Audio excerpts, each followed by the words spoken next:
Good Monday morning, everyone. Good game day morning.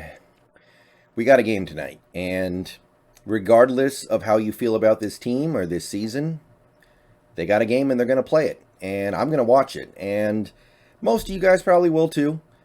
It doesn't really matter too much if you think the season's over or not. It doesn't really matter too much if you honestly want this team to lose. There's still interesting theater, right? This team right now is playing out like a TV drama in some ways, and even if you're not too thrilled with the direction of the team right now, you kind of want to see what comes next, right? So I've been thinking about one aspect of this upcoming game that genuinely excites me because, as I've already said, to me, the season's pretty much shot. I know mathematically they can get in, and I'm not completely ruling it out, but I just don't think it's worth talking about yet. Come talk to me if they win their next four in a row. If they win their next four games in a row, then I'm going to be like, okay, okay. I can see this coming together, but right now, no, I'm not going to do that. Let's just hit the brakes on that for a second, guys. I'll give you that speech. I'll give you that thought process when we win some games. Don't ask me to come up with it right after we lose that game against the Cardinals with a bunch of backups, and you know the drill. However, that doesn't mean that these last 7 games are completely meaningless to me, and that doesn't mean that everything that happens out there doesn't matter. Some of the stuff doesn't. What Dwayne Brown does over the next 7 games doesn't matter because he's not going to be on the team next year regardless. But there are some things happening in this game, potentially, that do matter. And I want to talk about it a little bit because one thing about the team this season, very low on the list, but one thing that the Seahawks have been doing this year that I really don't like is they're not giving their young unknowns a chance at the end of games that have already been decided. Specifically, I'm thinking about 2 guys, John Radigan and Tanner Muse, linebackers, who we don't really know very much about at all. And we've had them on the practice squad most of the season. We had Radigan on the active roster for a little while now. And I feel like you could have gotten those guys on the field in garbage time against the Colts. You could have gotten them on the field in garbage time against the Jaguars, and you didn't. And to me, those were 2 good opportunities to get guys with very little, if any, NFL live experience a drive or two. I'm not saying you're going to learn everything you need to know about them, but I would have liked to have seen those guys get some snaps. Those are the 2 main guys in my head, but there are probably a couple others as well. And it just seems like this team isn't that interested in giving those guys burn. And I'll say it again, I understand that you're not going to suddenly figure out that, oh, we've got the next Lawrence Taylor here based off garbage time against the Jaguars. But I think a little bit of live game action could go a little way in developing them and also giving us an idea of what we might have.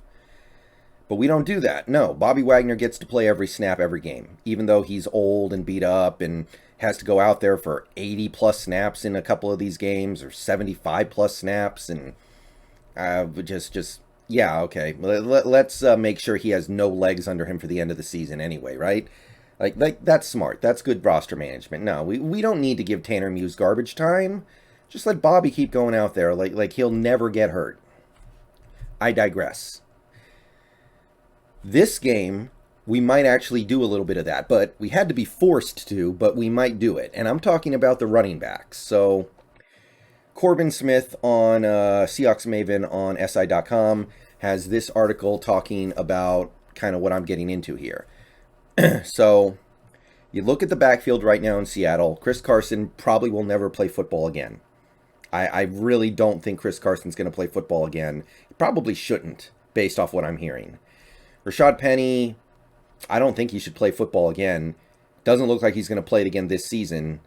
And either way, he better never play football again after this season for the Seahawks at the very least, because, well, you know. Do I have to say it? Do I have to spell this out for you? And Travis Homer's out. And by the way, we know what Travis Homer is. He's a valuable player. Good on special teams. Great pass blocker. Great backfield protector. Not a terrible player at all, but we know what he is. And what he is a player who you only really want to have to play in obvious passing situations. He's limited. Not a bad player, but we know what he is. Alex Collins is going to be a free agent at the end of the season. Now, you might retain him, you might not. There are some, there's definitely some stuff we don't know there. We don't know what his market's going to be like. We don't know if the team is going to be interested in bringing him back. He's, he's good, but he's only really had one good actual game for us, and then he got hurt and tried to play through it, and we don't know what we got there. But the point is, we don't know what we're going to have at the running back position next year, other than DJ Dallas, because he's still under contract, and there's no reason to let him go, and at worst, he's good on special teams. So that's a recipe for me to want to see some of the young unknowns that we have at running back. And because all these guys got hurt, we're actually going to see one, and I'm actually kind of excited for that. Whatever we can do to make this upcoming offseason a little bit easier is good. We have 7 games left, and as of right now, we're probably going to need running backs this offseason. Because again, the only 2 guys under contract next year are Dallas and Homer, I believe. Now, even if you bring Alex Collins back, great. You're still going to need help back there, especially because the team doesn't seem to like DJ that much as a running back. Or, well, I mean, there's some reason why they're not playing him. So you're going to need to bring in running backs as of right now, unless you bring Josh Johnson up and he really shows you something in these last 7 games. And that's not me wishing on a lucky star. Running backs come out of nowhere all the time. Thomas Rawls was a UDFA that nobody thought anything of, and then he was really good for us for like a season and a half. And I know a season and a half doesn't sound like it's that long, but for a guy who you basically expected nothing from, a season and a half of really good running back play, gimme that. Yeah, sign me up for that. Chris Carson, the guy who he might be replacing. I'm not going to go that far with it, but Chris Carson, 7th round pick. You got 4 good years out of him, basically. If you add up all the injury stuff and disclude and remove that from the pile, you got like 4 good years from Chris Carson. So for Josh Johnson to go from UDFA to good running back for an NFL team, it's not that ridiculous. And if we can spend these last 7 games finding out if Josh Johnson's any good, that takes some of the pressure off the front office this offseason. And while running backs are not that hard to find, and while even if Josh Johnson doesn't show anything, I would still expect this team to be able to find competent running backs in the offseason, any little bit helps. And this front office, frankly, sometimes struggles to do the very basic things. So if we can say, hey, we're okay at running back. Josh Johnson's played great the last 7 games. We're going to make him the guy. Travis Homer is still going to be the 3rd down back. DJ Dallas is going to be a change of pace back. Maybe we bring back Alex Collins. Hey, we're good at running back, okay? We're good. If Josh Johnson really knocks your socks off these last 7 games, you can say that. And that's why I'm excited that we're giving him the opportunity to do this. Because this is something that this team has unfortunately generally avoided doing. Now, I don't blame the team for not playing Stone Forsythe, but the fact that we won't even get him snaps in garbage time, really, I don't know. Why not? Why not put the backups out there at the end of a game that's already over? Jake Curhan's played a little bit, but that's because of injury, basically. We're not putting him out there because we're trying to give him garbage time, so here's an opportunity to actually do that. Now, I'm not going to go through this whole article. Of course, you can go read it if you want to. It's on Seahawks Maven. But it basically runs through Josh Johnson's recent history as a player. It goes through what he did in college for Louisiana Monroe.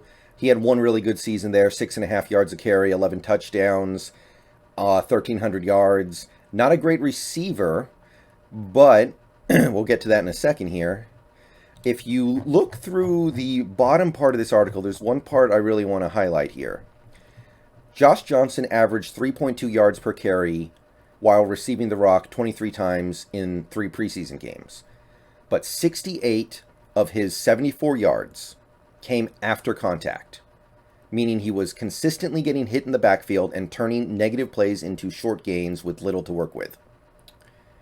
Furthermore, even though he was not a great receiver out of the backfield in college, Carroll feels like he showcased reliable hands throughout camp in the preseason.